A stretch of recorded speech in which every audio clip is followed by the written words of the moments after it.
Olá, boa noite, feliz sábado. Que bom estar com vocês neste momento onde temos o privilégio de continuar nossos estudos das lições da Escola Sabatina. E é sempre bom começar esse dia estudando a Palavra de Deus, não é verdade? Lembrar a lição que estivemos estudando ao longo da semana. E nós oramos para que o Senhor toque os nossos corações, toque as nossas vidas, para que todo momento em que temos o privilégio e a oportunidade de abrirmos as Escrituras Sagradas, possamos estar atentos para de fato aprendermos aquilo que o Senhor quer transmitir a cada um de nós. Amém? Quero passar para vocês, primeiramente, alguns avisos de fatos, de eventos que teremos aqui na programação da TV Conectados com Deus. E quero começar falando sobre eventos que teremos este final de semana.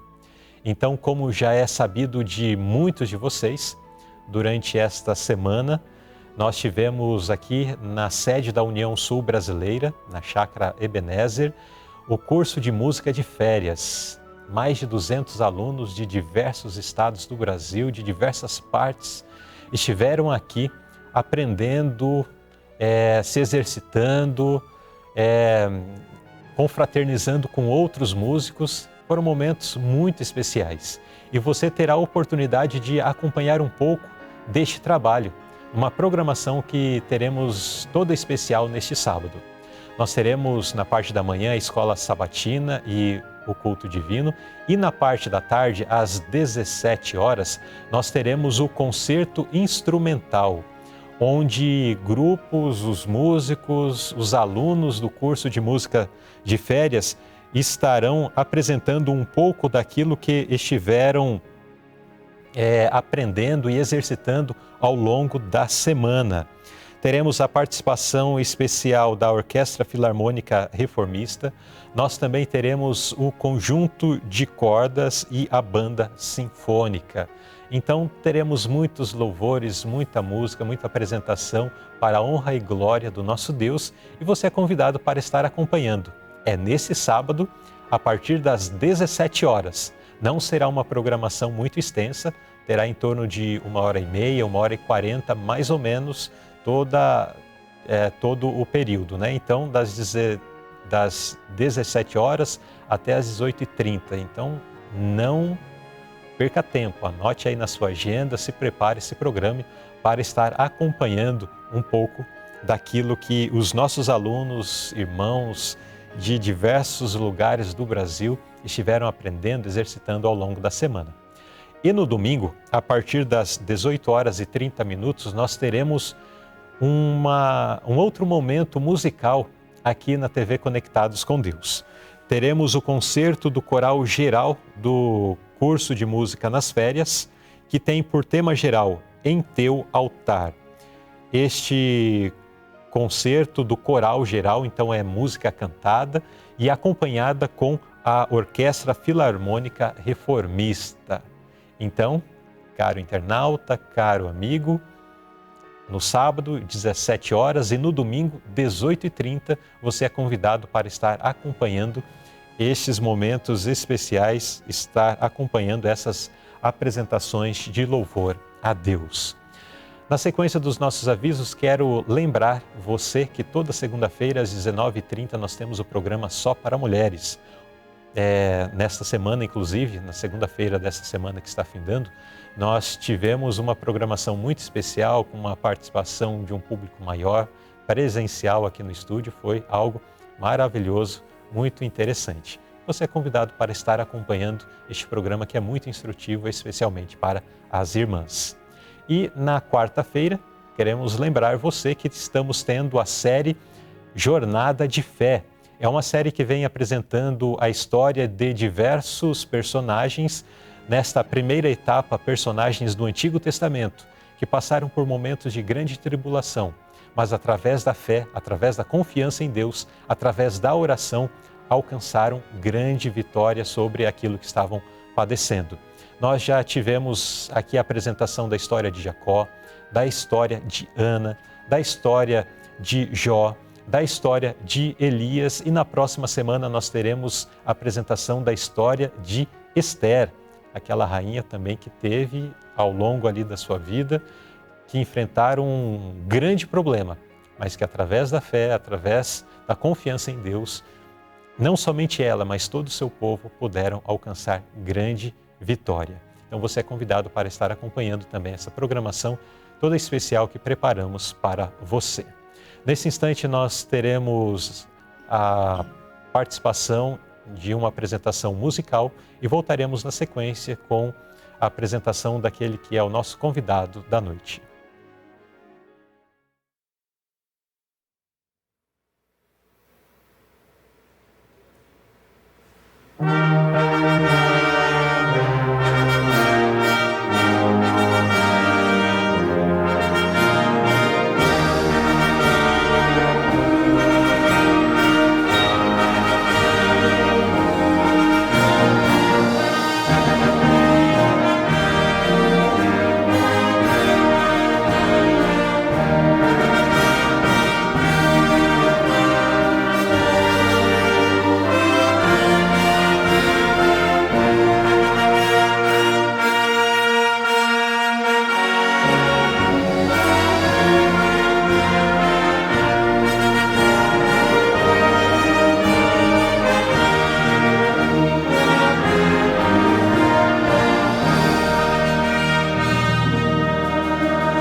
Louvado seja o Senhor com este hino que acabamos de acompanhar com este louvor. Bom, nesse instante nós vamos conhecer nosso irmão, aquele que é o nosso convidado da noite. Tenho o prazer de apresentar nosso irmão Genilson. Ele trabalha conosco aqui na sede da União Sul Brasileira. E mais uma vez ele está aqui conosco para estudarmos juntos a lição da Escola Sabatina. Seja bem-vindo, irmão Genilson. Boa noite, irmão Lusley. Feliz sábado. É um prazer muito grande, mais uma vez, poder participar da lição interativa. Eu gostaria de desejar uma boa noite também a todos os irmãos e amigos que estão nos assistindo e mandar um grande abraço para os irmãos de Cachoeiro, meus conterrâneos. Inclusive, lá na igreja de Cachoeiro, é minha família, né? Meu irmão e a minha mãe congregam na igreja de Cachoeiro. Quero mandar um grande abraço para todos eles e especialmente o tio Davi. O tio Davi, na outra vez, me deu um puxão de orelha que eu não mandei um abraço para ele, mas então hoje eu quero mandar um grande abraço para o tio Davi. Grande abraço, tio Davi, que Deus te abençoe. Muito bem, está aí. Que Deus abençoe o irmão Genilson, também todos os seus familiares, né? Especialmente esses mencionados. Isso. O Genilson estava aqui na prévia do programa comentando, olha, da outra vez eu mandei um abraço para um amigo e os parentes não curtiram muito, especialmente o tio Davi, né? Tio Davi. Mas está aí que nosso querido irmão aceite os cumprimentos, né, mencionados aqui. Que Deus esteja com todos vocês. Bem, queridos irmãos, nós vamos então passar agora para o momento de estudo da Palavra de Deus. Porém, antes, vamos pedir para que o Senhor esteja conosco. Vamos fazer isso através de uma oração. Bondoso Pai que estás nos céus, muito obrigado por esse momento que o Senhor nos concede de nós podermos estudar a Tua Palavra. Queremos lhe pedir que perdoe os nossos pecados e faltas, permaneça conosco nesta noite, nesse momento onde vamos aprender mais daquilo que o Senhor tem enviado a cada um de nós. Te suplicamos as Tuas bênçãos, concedendo-nos as palavras que devem ser ditas, também abrindo o nosso coração para aquilo que será apresentado, para os ensinamentos que o Senhor quer transmitir a nós. Seja com cada internauta que está acompanhando essa transmissão. O Senhor conhece as necessidades de cada um e venhas estar agindo, atuando na vida de cada um de nós, com o seu grande poder, com o seu grande amor, transformando as nossas vidas com o poder da Tua Palavra. Tudo suplicamos agradecidos em nome de Jesus. Amém.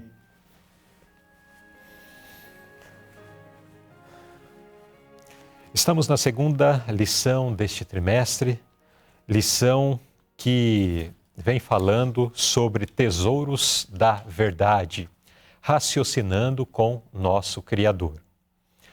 Nós já estudamos na lição da semana passada sobre a palavra de Deus que Ele concedeu, que Ele deu a toda a humanidade, mas não a humanidade do passado, mas também a humanidade do presente. E na lição de hoje nós vamos ver que a palavra de Deus não é apenas um texto informativo. A palavra de Deus não é apenas um escrito que nos traz informação, relatos, seja lá o que você pode imaginar, de uma forma fria, como qualquer outro livro ou qualquer outro material escrito. Não. Nós vamos ver ao longo desta lição que a palavra de Deus ela é poderosa para operar transformação na minha vida e na sua vida. Portanto, chama a atenção de todos para que se unam a nós no estudo que faremos nesta noite. A poderosa palavra de Deus. Em Salmo 51:10 lemos assim: Cria em mim, ó Deus, um coração puro e renova em mim um espírito reto. No livro O Grande Conflito, na página 600, lemos assim: Muitas vezes as tentações parecem irresistíveis porque, devido à negligência da oração e do estudo da Bíblia, a pessoa tentada não pode se lembrar prontamente das promessas de Deus para enfrentar Satanás com as armas das Escrituras. Esse texto, ele nos diz que se nós estudássemos mais a Bíblia, teríamos sempre fresco em nossa memória, em nossas lembranças, as promessas de Deus. E então, quando Satanás nos apresentasse suas tentações, nós nos lembraríamos dessas promessas de Deus, nos agarraríamos a elas e sairíamos vitoriosos. Mas por negligenciarmos o estudo da palavra de Deus, não nos lembramos dessas promessas no momento da prova e em muitas e muitas vezes saímos derrotados delas. Mas nós vamos ver qual é o caminho da vitória, qual é o caminho do sucesso, a partir do estudo que faremos nesse instante pelos tópicos dessa lição.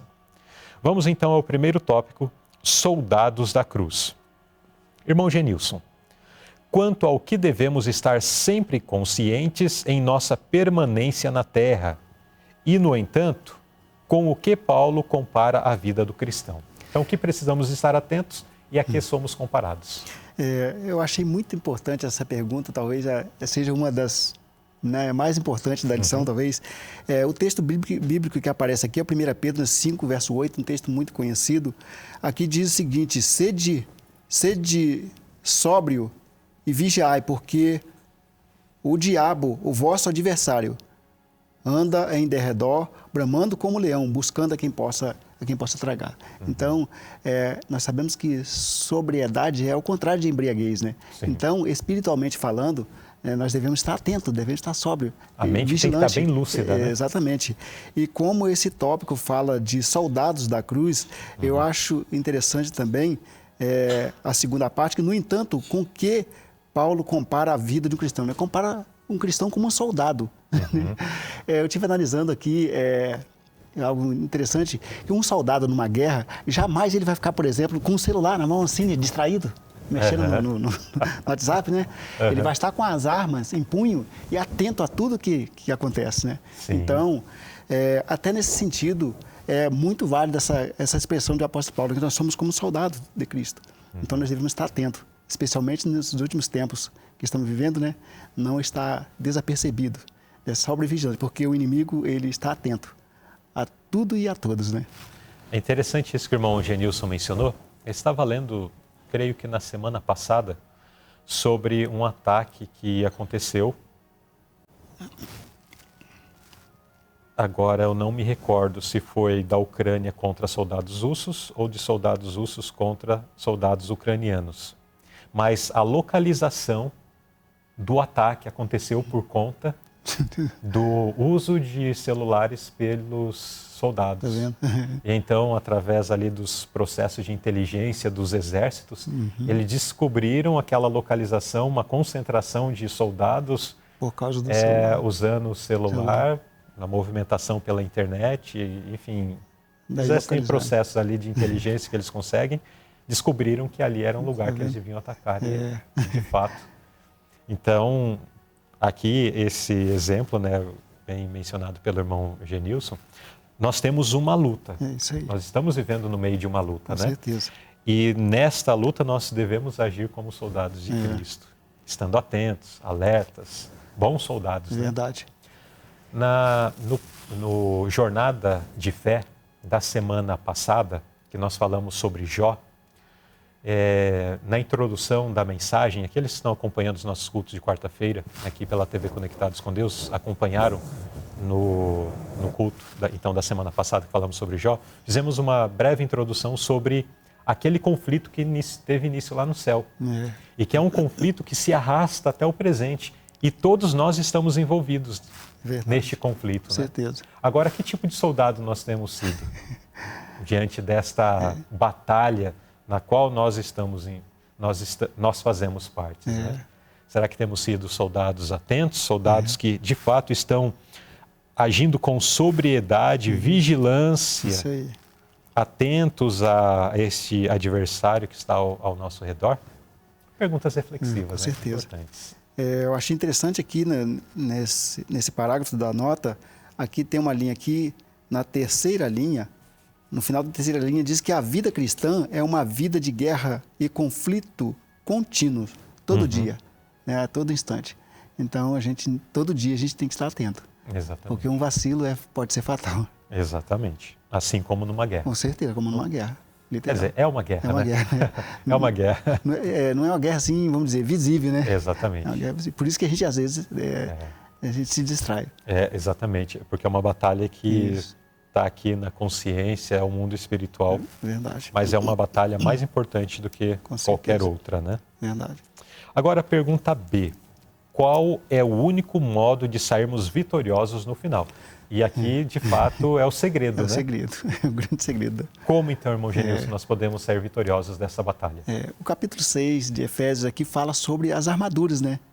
Que o cristão tem que usar, se quiser sair vitorioso nessa batalha. Aqui fala sobre o escudo da fé, né?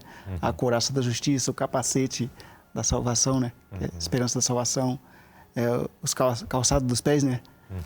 Que é a preparação do Evangelho da Paz. Mas eu acho interessante o versículo 11, diz aqui, revestível de toda a armadura de Deus, para que possais estar firme contra as astutas ciladas do diabo. Então, para que nós possamos estar firme contra as astutas ciladas do diabo, nós devemos estar revestidos com as armaduras de Deus, né, que já mencionamos, que vem mencionando aqui nesse texto. Né?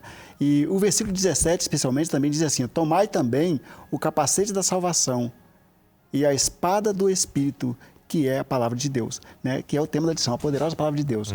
Então, se nós estivermos trajando todas as outras armaduras e não estiver usando a espada do Espírito, que é a palavra de Deus, também nós não vamos sair vitoriosos. Todas as armas são importantes, né? Mas a poderosa palavra de Deus não deve faltar nessa armadura. Muito bem. Então, assim como numa batalha, os soldados precisam estar bem equipados, né? Na guerra, com a sua veste especial ali, né? Exatamente. protegendo o seu corpo contra os ataques, o escudo, o capacete protegendo a cabeça. Ele também tem a sua arma de ataque, né? Porque ele não apenas se defende, ele precisa atacar. Precisa atacar também. E na analogia de Paulo, aquilo que ataca, e aqui atacar seria o ponto de confrontar, de fato. Bom, a espada ela serve tanto para se defender como para atacar, né? Mas aquilo que de fato faz a diferença na batalha, que poderíamos dizer que é a espada, é de fato a palavra de Deus. Com certeza. Então, para nós vermos o quão valiosa é a palavra de Deus nesse contexto de guerra espiritual, se tornando assim algo imprescindível para que nós possamos alcançar a vitória. O Mo mencionou algo aí interessante que eu não havia parado para pensar sobre a espada do Espírito, né, que é a palavra de Deus, serve tanto para defender quanto para atacar, né? As outras armaduras não, é só a armadura de defesa. Mais defesa, exato. Agora, interessante esse detalhe. A espada, ela serve para atacar também. Ataca, defende, contra-ataca e assim por diante. Mas toda a armadura é importante, né? Com certeza. Nós frisamos aqui a questão da palavra de Deus porque está mais relacionada ao contexto que a lição vai se seguir mencionando. Mas toda a armadura é importante. Com certeza.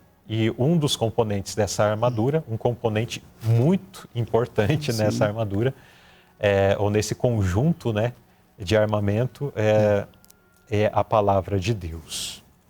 É ela que, de fato, nos habilita para sairmos vitoriosos, né, neste conflito que temos contra o mal. Não necessariamente nos habilita, né, mas ela é um instrumento. Quem nos habilita é o poder de Deus, é o Espírito Santo. Mas ele atua através de um processo em que a palavra de Deus é primordial. Vamos ao segundo. Irmão Genilson, tem mais algum comentário? Pode Muito bem. Então, nesse primeiro tópico, nós vimos que somos soldados da cruz. E como soldados devemos estar equipados para essa renhida batalha contra o mal. Agora nós vamos ver mais sobre poder na palavra, que é o segundo tópico. E a primeira pergunta diz-nos o seguinte: a que ponto a palavra penetra na pessoa que a recebe de coração? Irmão Genilson, a espada ou uma espada ou uma ferramenta mal afiada, um machado mal afiado, não sei se o irmão já trabalhou com um machado que não estava bem amolado. A gente bate, periga até sofrer um acidente porque ele não exerce a função dela. Com certeza. E a mesma coisa que uma espada, né? Pensando numa guerra. Mas essa espada aqui, que é mencionado como sendo a palavra de Deus, ela é bem afiada ou não? Ela é bem afiada. Inclusive, ela é comparada com uma espada de dois gumes, né? Ou seja, de lâmina dos dois lados. Ela corta tanto para um lado quanto para o outro, né? Ela é capaz de discernir até os pensamentos e as intenções do coração, né? Então, e diz aqui o texto de Hebreus, capítulo 4, verso 12, de que ela é apta para discernir os pensamentos e as intenções do coração, né? E diz aqui, mais penetrante do que qualquer espada de dois gumes, e penetra até as divisões da alma e do espírito e das juntas e medulas, e é apta para discernir os pensamentos e as intenções do coração. Né? Então, a pessoa, especialmente depois que conhece a palavra de Deus, né? Ele vai fazer alguma coisa que é contrária à palavra de Deus, na mente ele se lembra de algum texto da palavra de Deus que condena aquela prática. Né? Então, ela penetra na mente do ser humano. E mesmo os pensamentos, mesmo os pensamentos. A pessoa imagina que o pecado está apenas no fazer, né? O pecado é apenas fazer. Mas aí você lembra da palavra de Deus, quando Jesus disse que um pensamento Isso aí. já é considerado pecado diante do trono de Deus.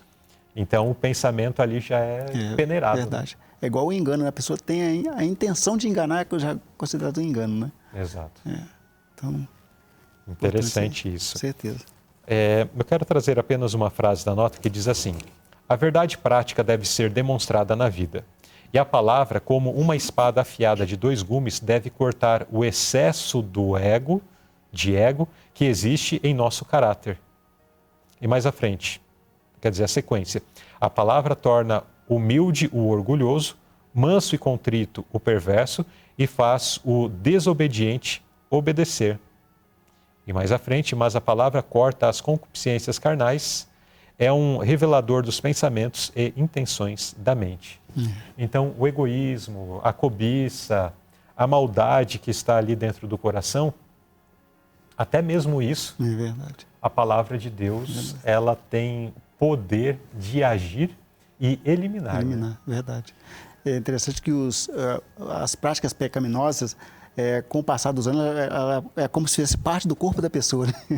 E a palavra de Deus, ela faz essa separação, né? Sim. Ela corta essa ligação do pecado mal. do pecador. Né? Exatamente. Rompe, né, essa ligação que existe Com entre certeza. pecado e pecador. Com certeza. Agora, pergunta B. No início, com que rapidez a palavra criou o céu e a terra? Agora vamos considerar aqui, porque a primeira pergunta falou que a palavra de Deus, ela é poderosa, ela é afiada, ela alcança até aquilo que é intangível, né? Isso aí. Porque talvez na espada física, se tentarmos cortar o vento, não vamos ver nenhum resultado. É verdade. Mas essa palavra aqui, ela alcança os pensamentos, aquilo que é intangível. Mas vamos entender mais então sobre o tamanho do poder que está na palavra de Deus, né? E através dessa segunda pergunta nos dá indícios. Então, no início, na criação, com que rapidez a palavra de Deus criou todas as coisas? Deus só falava, por exemplo, a luz, né? Haja luz e houve luz. O momento de saiu as palavras, as coisas já acontecia. Então, essa é a rapidez, né? Incrível e o poder incrível, né? Que tem a palavra de Deus. Ele falava e as coisas aconteciam, aparecia.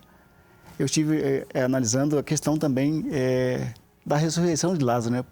A palavra de Deus tem poder de ressuscitar um morto, né? Fazer um corpo que já estava apodrecido. Isso, já estava apodrecido. Jesus mandou, né, o poder da sua palavra, Lázaro saiu para fora. E me lembrei também de outro detalhe importante, a palavra de Deus tem o poder de curar também, né? Eu não sei se foi o centurião que ele falou para Jesus, ele teve tanta fé em Jesus que ele falou, basta o Senhor falar apenas uma palavra. E foi a minha filha, foi o centurião romano. Então, aí nós vemos o poder da palavra de Deus e a rapidez. Naquele momento que aquele centurião falou que a filha dele foi curada naquele momento. Exatamente. É o servo, né? O servo do centurião. Exato. Então, é um poder extraordinário.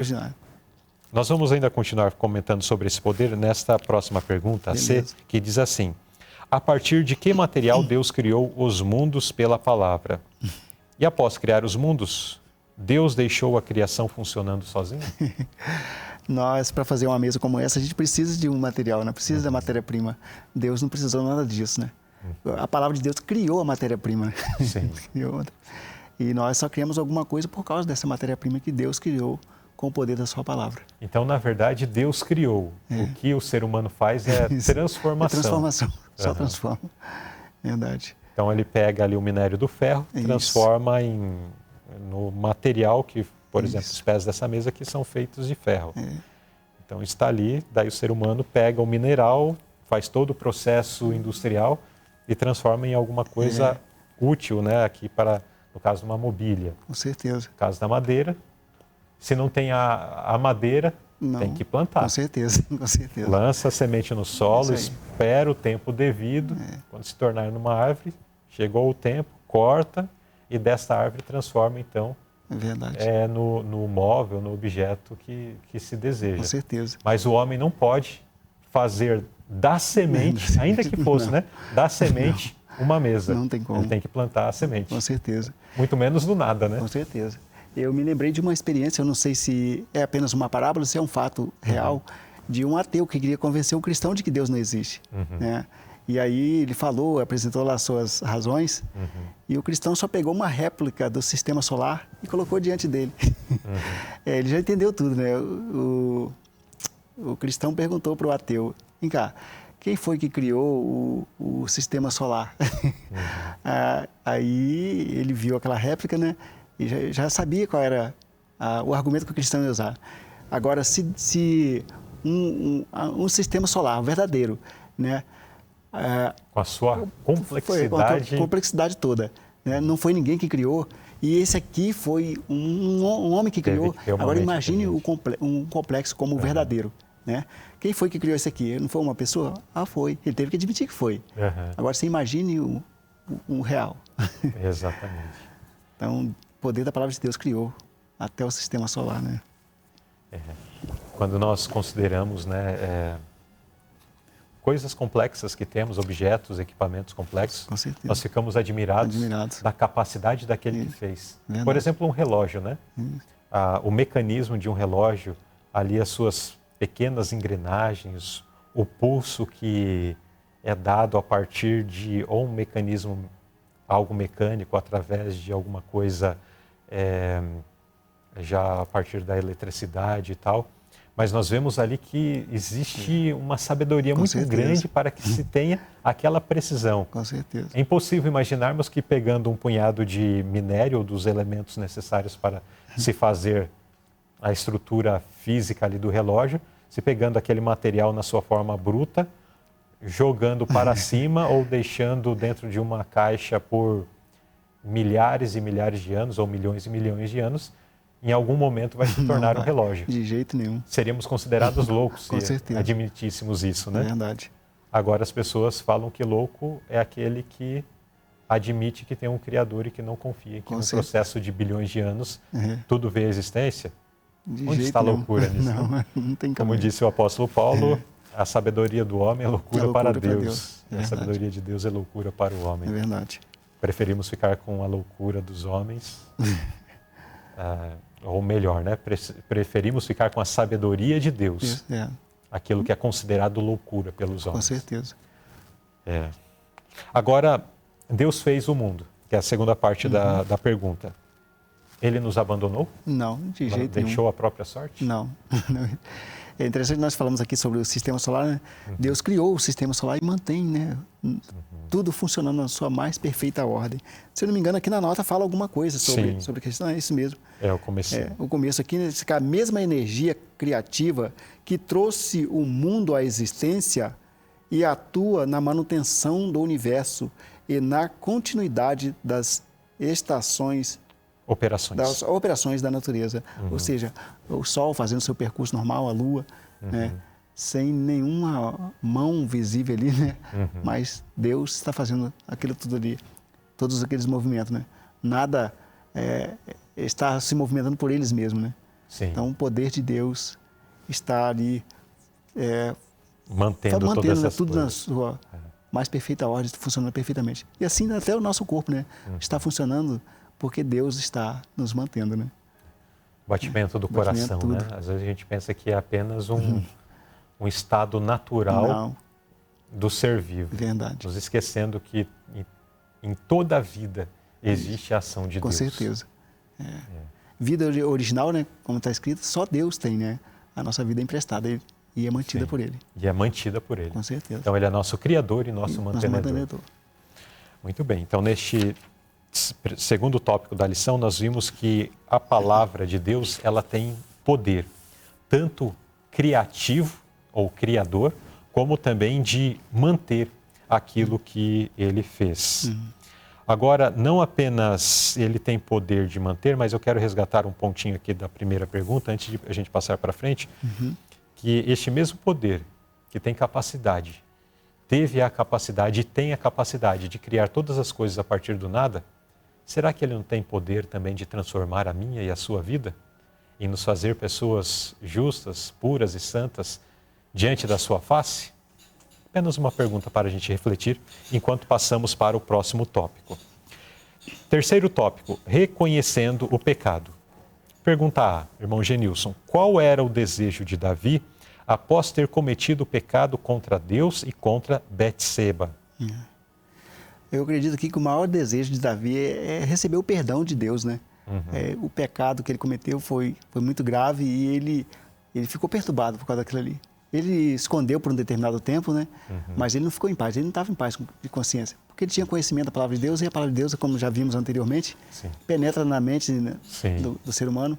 Então Davi, ele não ficou em paz depois que ele cometeu aquilo. Por mais que ninguém sabia a princípio, né? Então o maior desejo dele é se livrar daquele peso na consciência. aquele sentimento de culpa.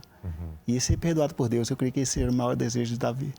Sim, de fato, é isso mesmo, né? É o que o verso menciona, que é uma oração dele, falando, suplicando a misericórdia de Deus, suplicando que Deus apague ali as manchas da sua rebeldia, que ele seja lavado e purificado, né, do seu pecado. Agora, bom, aqui fica uma lição para nós, né? Porque o verso ele trouxe apenas o fato, mas para nós nos apresenta aqui o sentimento de Davi em relação ao pecado, né? Isso aí. A forma como ele enxergava o pecado como algo maligno, terrível, que mancha, algo que traz a separação entre o homem e Deus. E esse deve ser o nosso sentimento também em relação ao pecado. Com certeza. Muitas vezes nós olhamos para o pecado como sendo algo diminuto, como algo pequeno, algo que é banal, mas não é isso. Verdade. Então, o pecado é um problema, ou é o problema mais grave que existe nesse universo, nesse planeta, no mundo. E nós precisamos sentir o peso disso daí.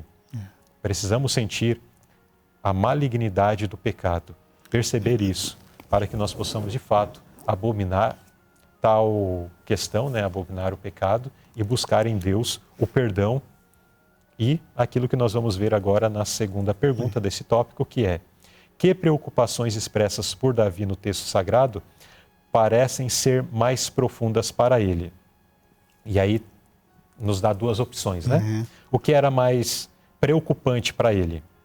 As consequências do pecado, vou simplificar a pergunta aqui, as consequências do pecado ou ser restaurado ou ter o seu relacionamento com Deus restaurado? Consequência ou restauração do relacionamento com Deus, irmão? Eu acredito que é a restauração, né? Tornar ele limpo novamente, como ele era. E a Bíblia menciona isso aqui, né? Especialmente no último versículo, no versículo 10, né? Versículo 9, aqui aparece melhor: esconde dos meus pecados a tua face e apaga toda a minha culpa, né? Ó Deus, cria em mim um coração puro e renova em mim um espírito reto. Então, ele pedindo a Deus que purificasse ele, tornasse ele limpo. Né? Existem outros textos que falam tornar branco como a neve, né? Ou seja, sem mancha nenhuma. Isso aí só Deus pode fazer, né? O ser humano. E Davi não ia conseguir fazer isso por ele mesmo. E ele precisava disso, né? Sim. Precisava disso. Então, quando nós reconhecemos, daí voltando à ideia da pergunta anterior, quando nós reconhecemos o pecado, a malignidade do pecado e o mal que está dentro de nós, deixa eu ver se eu não vou adiantar só o pensamento aqui. Não, acho que não. Mas se adiantar, adiantou. Mas voltando aqui, quando nós entendemos que o pecado é uma coisa assim, é o pior problema que existe no universo, que é a causa da separação entre Deus e homem, é a causa de toda a desgraça que vemos nesse mundo, e percebemos o quão maligno é o pecado, nós também vamos entender que, apesar de ser tão maligno, ser uma coisa tão ruim, é natural ao ser humano. A tendência do ser humano é para fazer exatamente isso, fazer o mal. Então, por isso que o sentimento e a oração de Davi, mencionado aqui na pergunta B, não era para que Deus, ó Senhor, não permitas que eu sofra com as consequências daquilo que eu plantei. Não. Verdade. Ele está pedindo que Deus transforme as sementes das suas ações, dos seus pensamentos, para que aquilo que ele plante seja coisa pura, seja coisa boa. Porque, irmãos, nós precisamos ter o nosso coração transformado. Se o nosso coração não for transformado, se o nosso coração não passar por esse processo de mudança completa, as melhores das nossas ações ainda serão produzidas em pecado, serão frutos do egoísmo, serão frutos da vaidade, serão frutos da cobiça, serão frutos do pecado. Agora, quando o nosso coração é transformado, tudo o que frutificar daí será para a honra e glória do nome de Deus. Por isso o salmista, ele orou: Senhor, purifica o meu coração, né?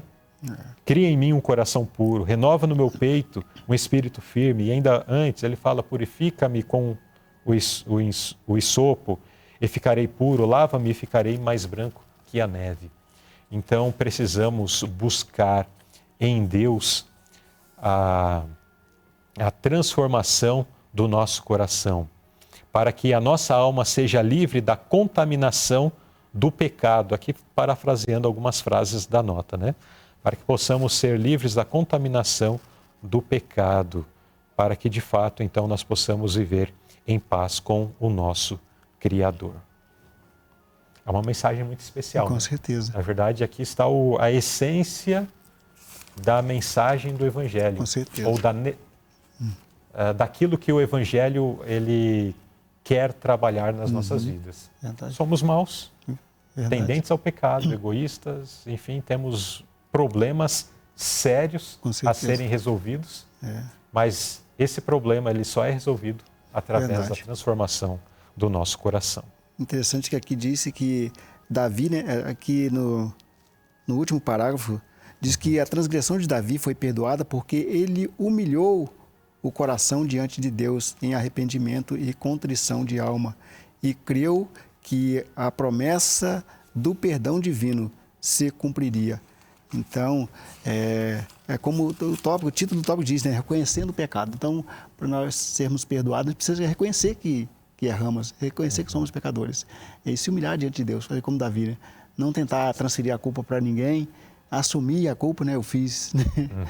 E assim, Deus vai perdoar e purificar também, né? Sim. Não basta só receber. Deus não faz serviço pela metade. Deus perdoa e purifica a pessoa do pecado. Deus passa a considerar a vida da pessoa a partir dali, né? Exato. Nós vamos continuar falando sobre isso daí.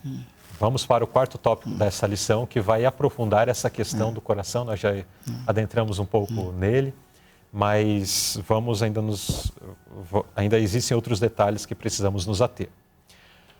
Poder para mudar um coração humano. Pergunta A. O que traz a esperança da possibilidade de transformar uma vida suja e pecaminosa numa vida de pureza? Então, onde nós encontramos a esperança da transformação desse coração que é mau para um coração puro, santificado? Só em Deus, né? Eu acho interessante esse texto de Jeremias, capítulo 13, verso 23, né? Pode o etíope mudar a sua pele ou o leopardo as suas manchas? Nesse caso, também vós podereis fazer o bem, sendo ensinado a fazer o mal, né? Pode do impuro tirar o puro, né? Vamos dizer assim? De jeito nenhum, né? Por exemplo, os etíopes têm a pele escura. Ele pode mudar? Tem condições? Ele consegue? Não consegue. Assim então, como o leopardo tem suas manchas características, né? Com certeza, e ele não consegue mudar a cor das suas manchas. Então, assim também é o pecador. O pecador, por ele mesmo, ele não consegue se purificar. Precisa de Jesus, né? Para purificar, perdoar e purificar, né? Limpar a sua vida. Exatamente. É ele que promete daí lá em Ezequiel, né? Com certeza. E vos darei um coração novo. Isso.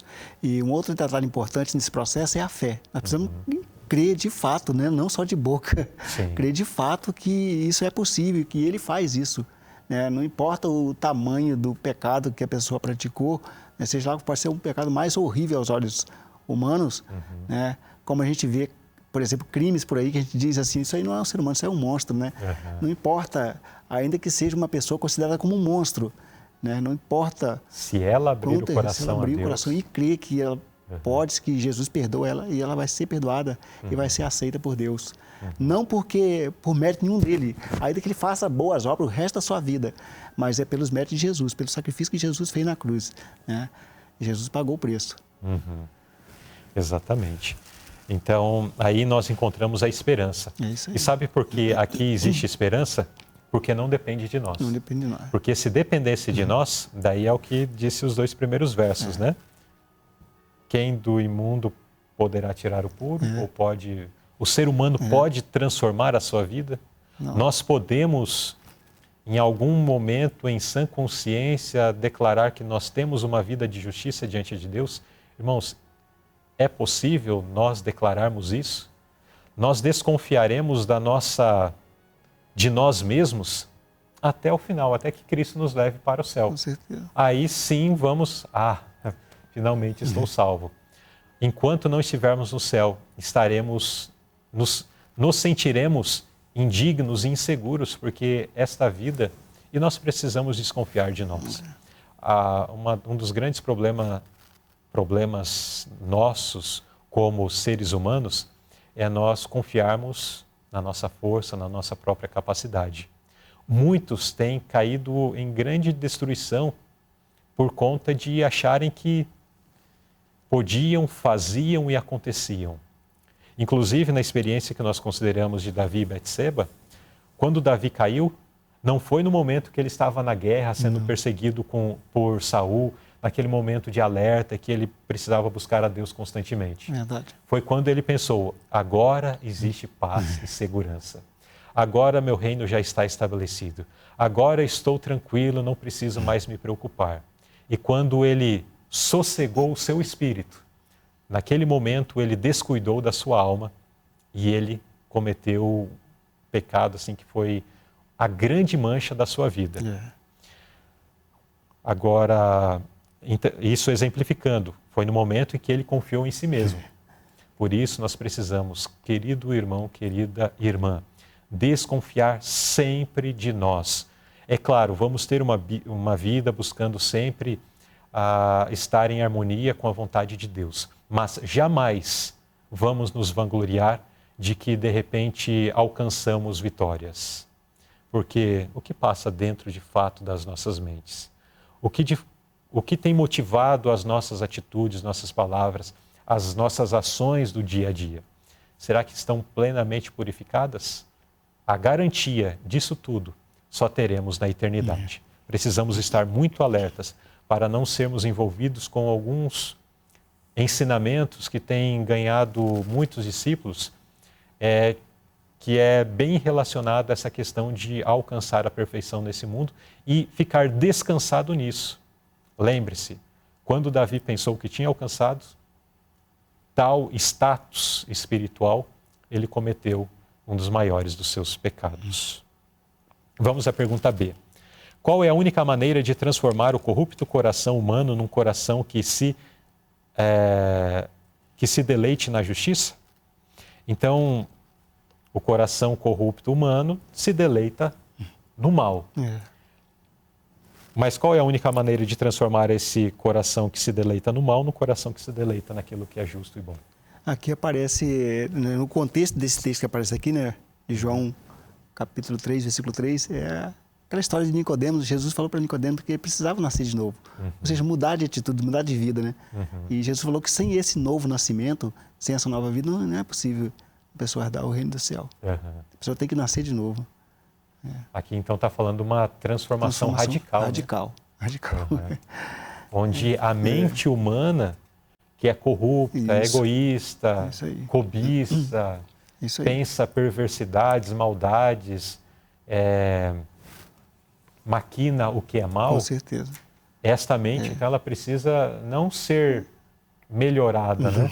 Ela precisa sofrer uma transformação, a qual Cristo chamou de um novo nascimento. Com certeza. E a palavra de Deus tem o poder de operar no ser humano essa transformação. Né? Porque pelo ser humano mesmo, sem a palavra de Deus, ele não consegue essa transformação. A pessoa, o estudo diário, a oração, né, da palavra de Deus, a pessoa, ele vai sentindo vontade, necessidade de ter essa transformação e consegue. E Deus opera nele. Deus opera nele. Com certeza. Essa nota aqui ela é muito importante, mas antes de ler ela, eu vou fazer a próxima pergunta, porque ela também responde a próxima pergunta. Na verdade, acho que mais responde a próxima pergunta do que necessariamente esta, mas diz assim: quais são as evidências dessa mudança? Então, nós vimos que é necessário. A primeira pergunta fez menção de que Deus ele quer nos dar um novo coração. Já falando desse processo de tirar um coração de pedra e nos dar um novo coração. Na segunda pergunta, mudou somente a figura de linguagem. Quando Jesus disse que esse processo de trocar de coração, Jesus comparou a nascer de novo. Nascer de novo. Manifestando que o processo é radical mesmo. Agora, na pergunta seguinte, que é a pergunta C, então fala que essa transformação de coração é algo que fica evidente. Evidente. Vem à luz, não é algo assim, a pessoa tem uma vida toda errada, continua tendo a vida toda errada e fala, não, agora eu sou cristão. Mas a vida continua toda torta. Não é isso, né? Não. Existem evidências de uma mudança de coração. E qual é essa evidência, irmão Genilson? O texto de Gálatas, capítulo 5, versos 22 e 23, é bem conhecido. Diz aqui que, mas o fruto do Espírito é caridade, gozo, paz, longanimidade, benignidade, bondade, fé, mansidão, temperança. Contra essas coisas não há lei. Então, é a mudança total no comportamento, né? E esse processo, ele exige luta, né? Esse processo não é simples, né? É simplesmente falar assim e tal. E também não acontece da noite para o dia. Hoje eu aceitei Jesus como Salvador, estou transformado. É um processo que leva anos, né? Ou seja, a vida toda. A vida toda. E é um processo que exige perseverança da parte do cristão, né? Luta. Como nós vimos, o cristão é comparado como um soldado, vigilância, luta constante. E se ele cochilar, ele pode voltar a estaca zero, né? E eu estava conversando com uma pessoa que estava desviado e essa pessoa comentou comigo, passou por uma experiência até constrangedora, né? Ele estava desviado e tal, e uma pessoa falou para ele, você é cristão, né? Aí ele falou assim, não, rapaz, eu estou desviado. Então, a pessoa quando passa por essa transformação, ainda que ele se desvie, né, fica algum vestígio. Sim. Ele não consegue voltar totalmente àquela vida suja do passado, né? Se volta, a consciência pesa. Pesa. Aqui também eu me lembrei da experiência de Pedro, quando Jesus estava sendo, né, condenado, né? Falaram para Jesus, você é um deles, né? E Jesus falou, não conheço esse homem. Não, você se parece com ele, você é o seu jeito de ser. Então não adianta, depois que a pessoa sofre essa transformação, por mais que ele nega como Pedro negou com as palavras, mas a conduta, o jeito de falar, né, a pessoa... É interessante que nesse episódio de Pedro aí, daí ele tentou disfarçar, porque as pessoas falam, sua fala te dedura, né? Isso aí. Daí ele fala que ele começou a praguejar, começou a falar palavrão para tentar mostrar que ele não era. Mas não resolveu. Isso aí. Eu quero ler então a nota da pergunta anterior, que diz assim, tudo que antes odiavam, agora amam. Aquilo que amavam, agora odeiam. O orgulhoso e arrogante passa a ter um coração bondoso e humilde. O vaidoso e prepotente se torna discreto e moderado. O bêbado abandona o álcool e o depravado os seus vícios. Veja só, então aquilo que era apreciado passa a ser aborrecido. Uma pessoa que tinha uma vida depravada, bebedeiras, orgias, seja lá o que for, tudo isso ele passa a abominar. Com certeza. E passa a amar o quê? As coisas boas, as coisas retas, as coisas justas. E daí na nota seguinte, da pergunta C de fato, menciona sobre velhos costumes, as tendências hereditárias e os antigos hábitos, então são abandonados, pois não se herda a graça. Aqui falando que existe essa transformação, né? Não existe uma vida conjunta do erro com o certo. Verdade. Ou é uma coisa, ou é outra. Verdade. E depois que a pessoa ele consegue vencer um mau hábito, por exemplo, ele passa a viver aquilo de forma natural, né? Ele não precisa ficar forçando para agir daquela forma. Sim. Isso se torna natural. E até o que menciona aqui no final. Quando homens que afirmam ser cristãos conservam todos os defeitos naturais de caráter e a antiga índole, em que sua posição é melhor que a do mundano? Eles não apreciam a verdade como um elemento santificador e refinador. Não nasceram de novo. É verdade. Então, quando nasce de novo, existe mudança. Não existe mudança. É a prova inequívoca, né? Isso. De que o coração foi transformado. Com certeza. Assim como é impossível pegar um termômetro e colocar sobre uma superfície que está ali a 50 graus e o termômetro não marcar 50 graus se o termômetro estiver em perfeitas condições de uso. Ele vai marcar 50 graus. Com certeza. E se colocar a 0 grau, ele vai marcar 0 grau. Isso. Agora, se a nossa vida está fria a 0 grau, as nossas atitudes, o nosso comportamento, a nossa vida vai revelar isso. Agora, se a nossa vida estiver aquecida, enfim, A nossa vida vai revelar isso. Verdade. Ações, palavras, tudo isso demonstrará o que de fato vai dentro do nosso coração, da nossa alma. Então, neste tópico, nós vimos sobre o poder para mudar o coração humano. E esse poder vem de cima, dos altos céus. Nós não temos naturalmente as pessoas até falam, né? Dentro de você existe um poder, existe algo grande, basta você despertar. Bom, não conheço. Verdade. O que eu conheço é aquilo que está externo a nós, que é de fato o nosso Criador. Com certeza. Irmão, eu pude perceber nessa lição um grande perigo.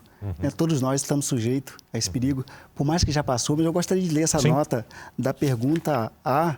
Eu achei muito profundo esse texto aqui.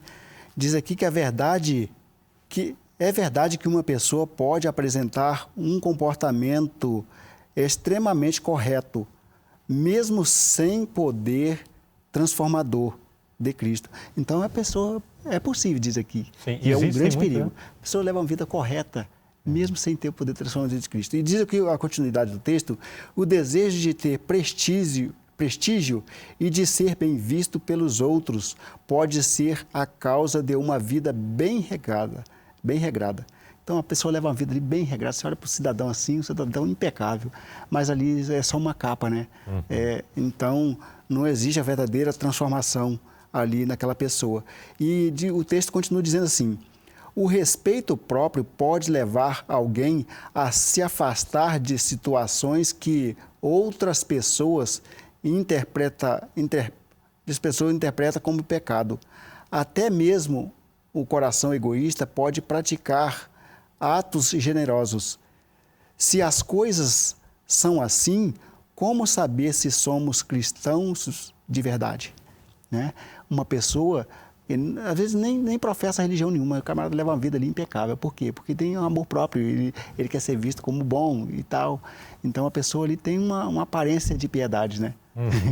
Mas... E assim, conforme disse o texto aqui, né, nas suas práticas do dia a dia, ele é uma pessoa justa, é uma pessoa honesta nos negócios, é uma pessoa que faz o bem, mas isso não significa que ela está salva. Né? Não significa. Porque ela está exercendo apenas um domínio próprio. Isso, exatamente. Mas não pela ação do poder de Deus em sua vida. O irmão falou um detalhe muito importante, rapaz. Esse dia eu assisti um pequeno vídeo de uma simulação, né? Inclusive, esse vídeo foi feito com 2 fantoches. E um fantoche fazendo uma palestra muito bonita sobre paciência e tal, bonita, e de repente, no meio do público, tinha uma pessoa ali que sempre ficava irritando, e ele falava e tal, e antes de terminar a palestra, o palestrante se irritou com a pessoa que estava lá. Então, às vezes existem pessoas que conseguem dominar ali, como ter um autocontrole.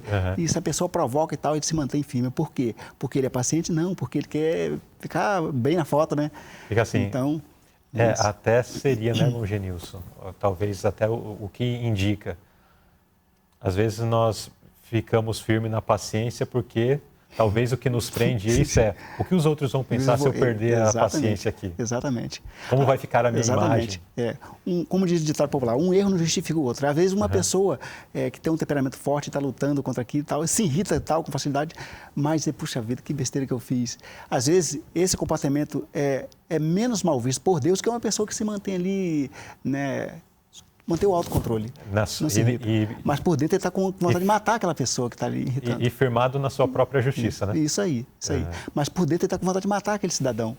E aquele outro que se irritou e tal, puxa, que besteira que eu fiz e tal, e Deus se arrepende com sinceridade. Deus aceita mais aquele do que o outro que mantém o autocontrole. É a história do fariseu e do publicano, né? Isso aí. Muito bom, irmão Genilson, ter lembrado isso, porque serve como uma advertência para nós. Às vezes nós nos impomos um autocontrole, um domínio próprio e achamos que isso é religião, que isso é estar em paz com Deus, quando na verdade é apenas autocontrole. Com certeza. Que um hinduísta pratica, que um budista pratica, que um shintoísta pratica, ou enfim, alguém de qualquer outra religião ou crença, ou tem alguma espiritualidade, né, pode praticar. Com certeza. Então, essa não vai ser a distinção do verdadeiro cristão. Não. Distinção do verdadeiro cristão é aquele que, sim, vai ter o domínio próprio, mas como operação do Espírito Santo em sua vida. Certeza. Ele faz isso em liberdade de consciência, Certeza. em amor, não à sua reputação, mas em amor para com Deus. Nós citamos o exemplo aqui da pessoa, né, não manter o autocontrole e daquele que mantém. A pessoa, quando ele passa por uma transformação, nesse requisito especialmente, a pessoa, quando ele é provocado, por exemplo, ele passa para olhar o agressor como alguém digno de pena, não, né, não vai ficar olhando com vontade de fazer alguma coisa de ira, como alguém digno de pena. Essa é a verdadeira transformação. Como disse Cristo, né, Com Pai, certeza. perdoa-lhes porque não Com sabem o que certeza. eles fazem. Exatamente. Vamos ao quinto e último tópico da nossa lição, nascidos da palavra de Deus. Pergunta A. O que tem poder para operar uma mudança tão radical no coração de alguém corrupto e perverso? O que é que tem poder para fazer essa transformação, irmão Genilson? Nós vimos que precisamos dessa transformação e é Deus que faz essa transformação, mas existe um elemento que é fundamental nesse processo, que é a forma como nós nos apegamos a Deus para que a transformação aconteça. O irmão fez a B. Não, é a A mesmo. O que sim. tem poder para operar a transformação tão radical que necessitamos. O texto de Romanos 1:16, muito conhecido esse texto, muito bonito esse texto, eu acho, que diz que porque não me vergonho do Evangelho de Cristo, pois é o poder de Deus, né, para a salvação de todo aquele que crê. Então, o poder do Evangelho, né, ele opera no ser humano essa transformação, né, essa mudança radical que o ser humano precisa passar por ela. Exatamente. Então, nós precisamos dessa transformação. É Deus que opera em nós, mas só que como eu alcanço, né, esse poder de Deus para operar? Isso. Então, aí esse primeiro verso, ele enfatiza, através do apóstolo Paulo, principalmente a questão do Evangelho. Isso. E se nós formos aí desdobrar, até os próximos versos depois vem falando, né? Mas daí onde nós vamos alcançar o Evangelho? Daí finalmente vai chegar na palavra de Deus. Exatamente. A palavra de Deus que nos revela o Evangelho de Cristo para todos nós. Então, por esses textos, pelo que é apresentado nessa pergunta, fica claro a necessidade de nós fazermos uso diário das Escrituras Sagradas. Quem não está vendo, eu estou aqui. O irmão Genilson trouxe uma Bíblia, está aqui em cima da mesa. Precisamos fazer uso diário da Bíblia Sagrada. Porque se nós entendemos, preciso da transformação. A transformação vem de Deus, através do Evangelho, através da sua palavra. Eu quero mais do que tudo ser transformado. Mas chega no domingo, eu não leio a Bíblia.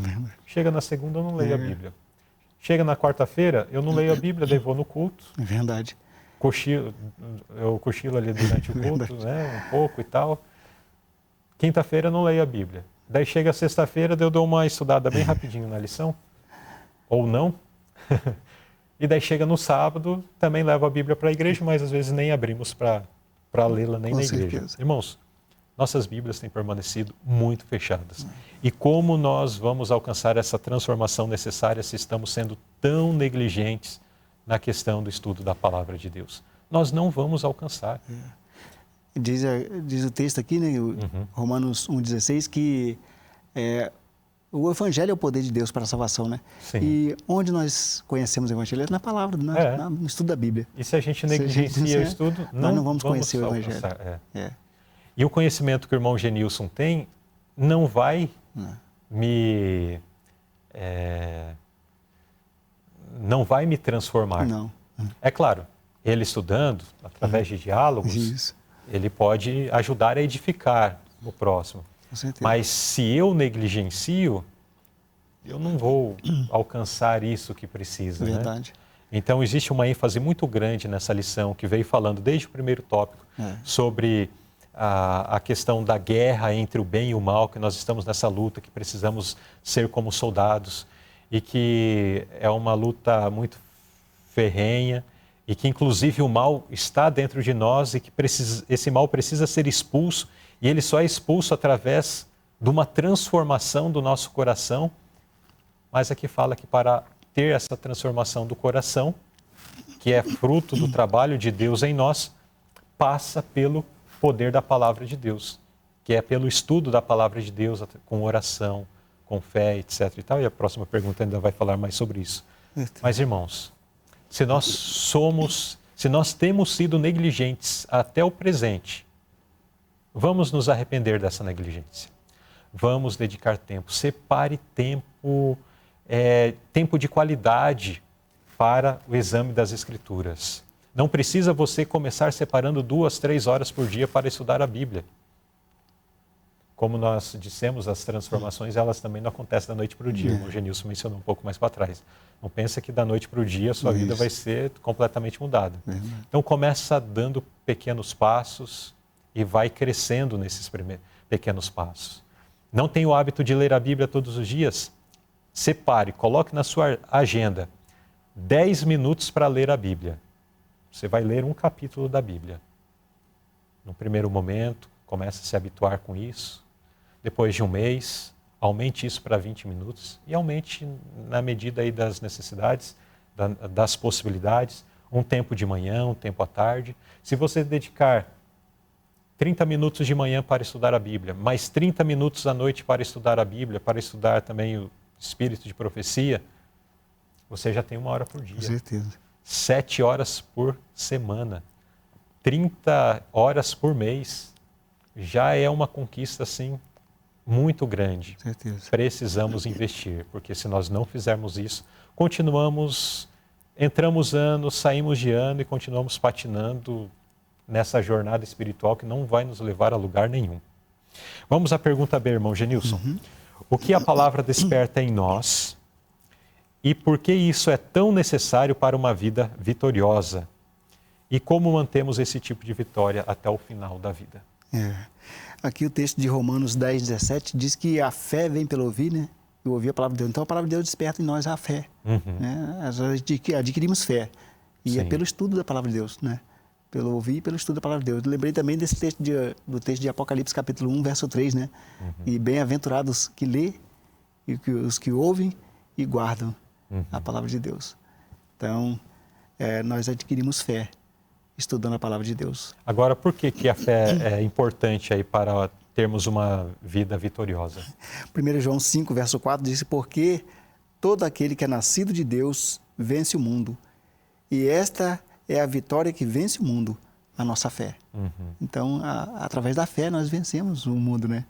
As práticas pecaminosas que desagradam a Deus. Nós poderíamos juntar aqui a passagem de Hebreus, que faz menção de que sem fé é impossível agradar a Deus. Então, sem fé é impossível agradar a Deus. E o verso de João mencionou que vencemos o mundo através da fé. Não porque nós somos alguma coisa, mas é porque essa fé é o que nos une, né, a Deus. E é Ele que finalmente nos concede toda a vitória. Com certeza. Então precisamos estudar a palavra de Deus para que a nossa fé cresça. E através desta fé vencemos o mundo. Alcançamos a vitória. É verdade. Me lembrei da fé de um personagem muito importante na Bíblia, sim, pouco mencionado na Bíblia, mas eu admiro muito a fé daquele personagem. Na verdade, são 2 personagens, né? Mas eu gosto de falar especialmente um. É a fé de Caleb. Caleb ouviu, né, que um dia eles seriam libertos do Egito e entrariam na terra de Canaã. E caminharam pelo deserto e ele não desistiu. 40 anos ele permaneceu firme, né? E depois ele foi um dos espias que foi espiar a terra de Canaã e viu ali homens gigantes, né? Enquanto 10 dos que foram com eles não tiveram a fé que ele teve. Olharam para aquele gigante e falaram: nós não conseguimos entrar aí. Nós vamos entrar, Deus prometeu. Então isso é fé. É você acreditar numa coisa que aos olhos humanos é impossível. Então, e nós adquirimos isso estudando e ouvindo a palavra de Deus. Então, hoje é como se nós estivéssemos caminhando no deserto como Caleb. E foi prometido uma terra melhor para nós, ser libertos desse mundo. E nós olhamos para a circunstância, parece impossível, tem gigante à nossa frente. Mas se nós nos apegarmos ao estudo da palavra de Deus, nós vamos adquirir a fé que Caleb teve.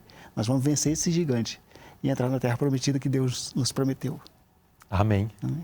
Agora, nós vimos como alcançar e vimos que pela fé a vitória é certa. Tá certo. Mas como mantemos esse tipo de vitória até o fim da vida? O texto de Colossenses 2, verso 6, eu achei muito bonito.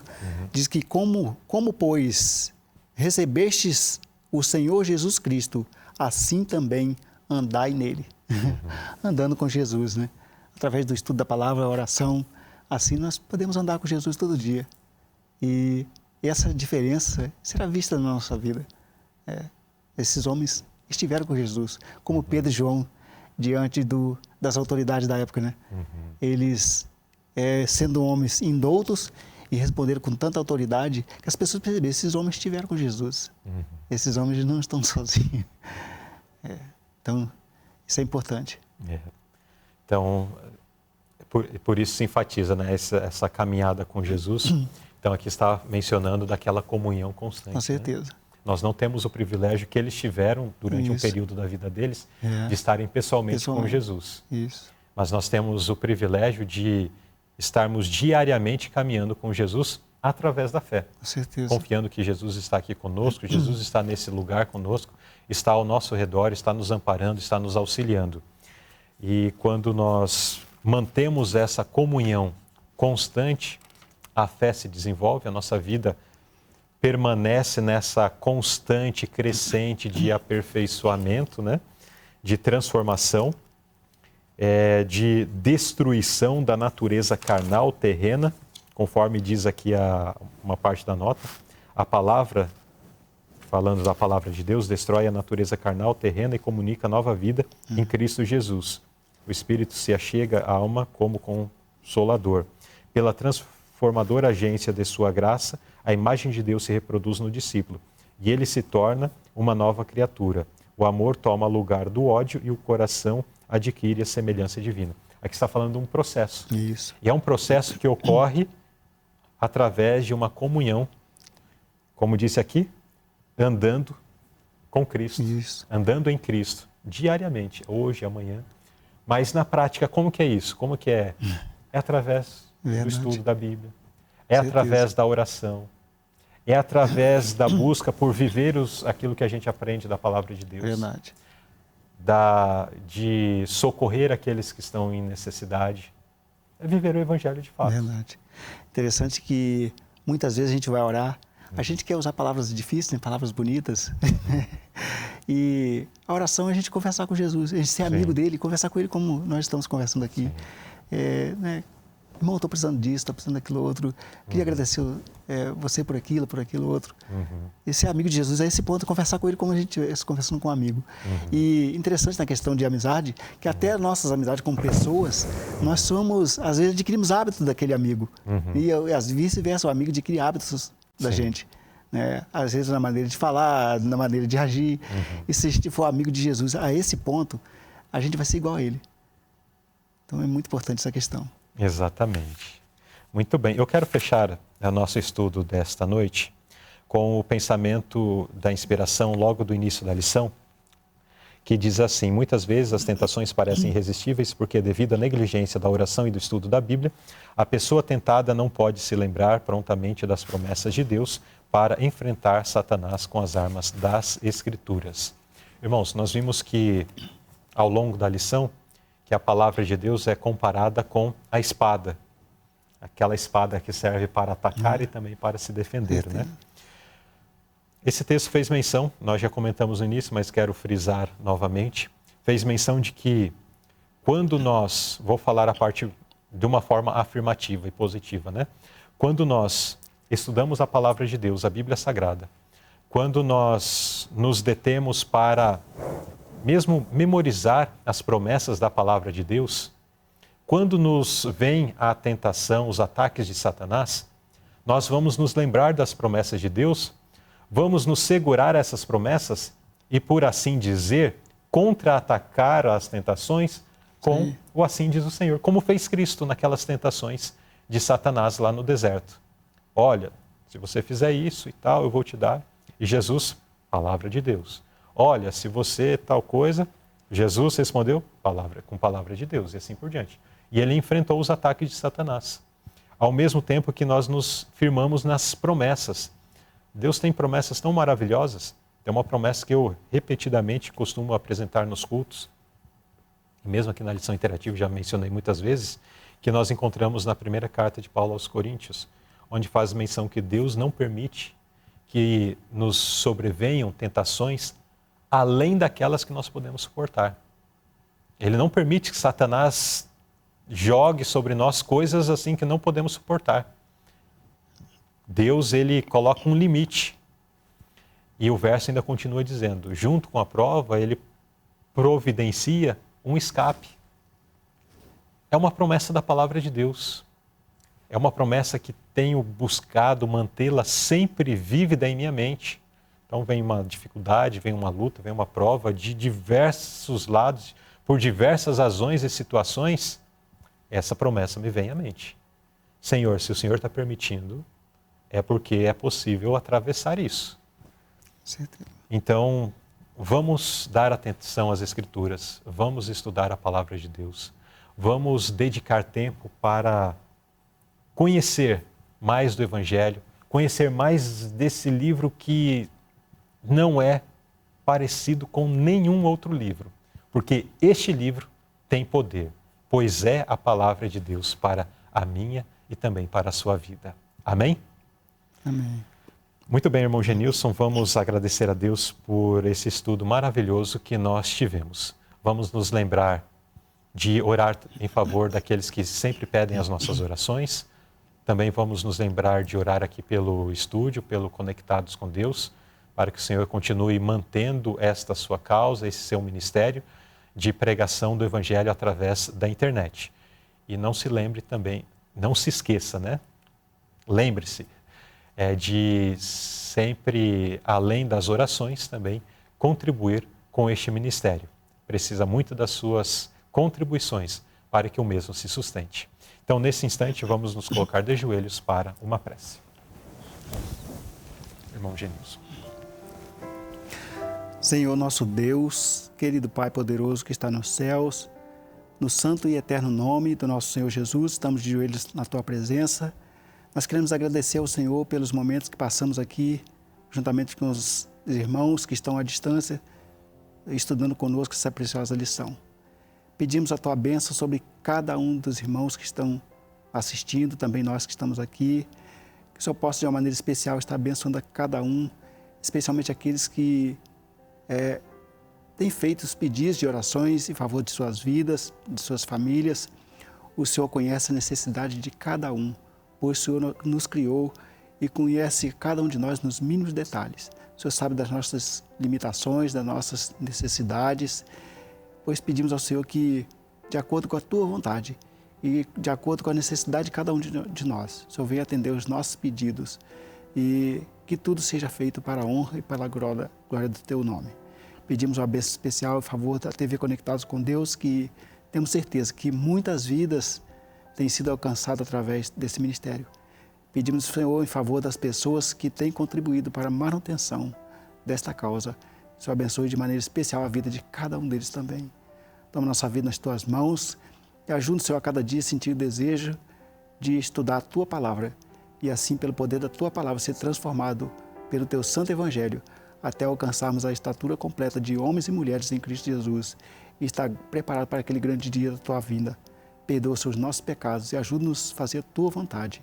São bênçãos que nós te pedimos e te agradecemos em nome do nosso Senhor Jesus. Amém. Amém.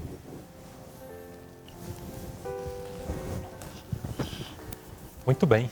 Muito obrigado, irmão Genilson, por ter aceitado o convite de estar conosco esta noite. Não nada, foi um prazer. Com certeza foi um momento muito especial. Com certeza, muito bom estar com os irmãos estudando a palavra de Deus. Maravilha. Quero agradecer você também, internauta, que esteve conosco essa noite, estudando esta lição. Que o Senhor continue nos abençoando, continue nos incentivando também a examinarmos mais as Escrituras, pois é nelas, nas Escrituras Sagradas, que nós encontramos a vida eterna. Quero lembrar você que amanhã, a partir das 9 horas da manhã, nós teremos a transmissão da Escola Sabatina e Culto Divino a partir do auditório aqui da sede da União Sul Brasileira, pois estamos tendo aí já a reta final do evento do curso de música nas férias. E teremos toda a programação sendo transmitida ao vivo, na parte da manhã. E na parte da tarde, o cartaz que foi projetado pode ser posto de novo, produção. Nós temos a partir das 17 horas o concerto instrumental. É uma programação de cerca de 1h30, então das 17 aí provável até as 18h30, com a apresentação da Orquestra Filarmônica Reformista, a apresentação também da banda instrumental, do conjunto de cordas, enfim, de alunos que estiveram participando ao longo dessa semana do curso de música de férias. E você poderá ver aí o seu filho, de repente pai que enviou o seu filho, né, não está aqui, você poderá ver o seu filho, o seu parente, enfim, o seu amigo, irmão aí da sua igreja, que de repente você até ajudou, contribuindo para que ele pudesse estar aqui. Então será o momento da prova, né, de mostrar aí um pouco do que foi aprendido. Tá bem? E no domingo, a partir das 18h30, nós temos uma outra apresentação do coral geral do curso de música de férias e com a participação da Orquestra Filarmônica Reformista, que terá uma apresentação com o tema Em Teu Altar. Que Deus vos abençoe, nos conceda ricas bênçãos, nos dê uma boa noite de descanso e até o nosso próximo encontro.